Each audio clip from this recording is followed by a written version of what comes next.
Mariner Books and HarperAudio present Maya and Natasha, a novel by Elyse Durham, performed by Yelena Schmullenson. To my love, I made this for you.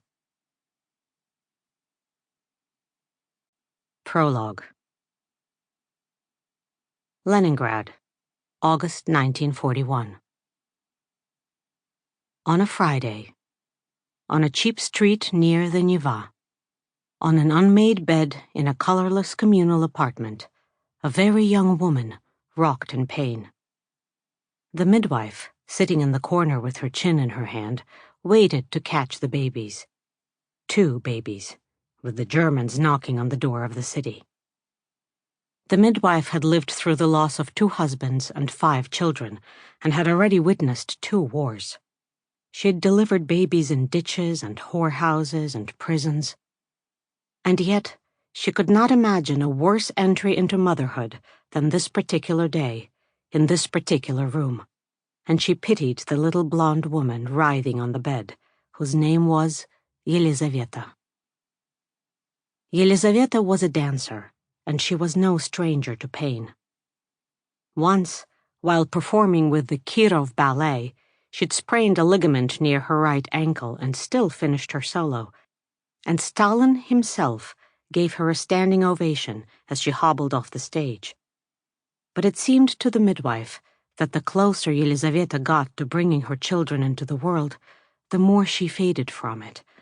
She bucked and strained as if she wanted to fly out of her body and leave everything and everyone behind. Her eyes darted from one wall to the other. She looked as though she'd lost her very soul somewhere in the room, and it would be hers again if she could only find it. Her faded blue nightgown, borrowed from a sympathetic neighbor down the hall when Yelizaveta's belly swelled too much to wear her own, was too big and hung off one shoulder. Just as the midwife commanded Yelizaveta to push, a tank rumbled down the street and shook the bed. The men and women of Leningrad, who'd spent the summer digging ditches and building fortifications around the city, had been warned 2 days before to prepare to fight or flee. While Yelizaveta labored, everyone else in the city was packing or preparing or running at full steam between the two. The air smelled of hot ash and panic. And this is why no one congratulated Yelizaveta when the last pangs came and her daughters were delivered into the midwife's bony hands. They were beautiful babies, good and strong, with loud, lusty cries, the kinds of babies who could weather anything. The midwife had seen enough bad births to know to be thankful for the good ones, but she had no well wishes to offer. She glanced at the red-faced new mother, and again felt pity for her, stuck with 2 babies and alone, with an invasion breathing down their necks. She laid the babies in their mother's arms and tried to think of something suitable to say. But when the afterbirth was delivered, and the midwife bent to cut the baby's cords, an old injury in her back began to twinge, and the sharpness of this sensation flattened her pity into annoyance. She muttered only that now the linens needed washing, and where was she supposed to find soap in a time like this?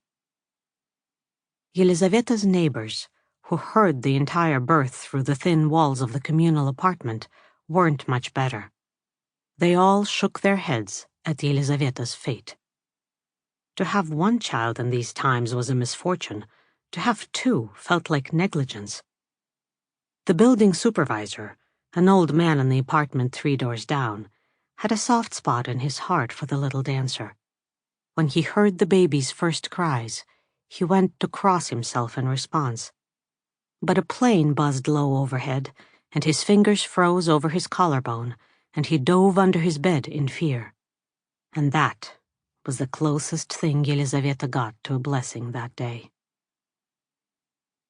The midwife, anxious for her own family and eager to get away from Yelizaveta's hollow eyes, packed up her things in a hurry.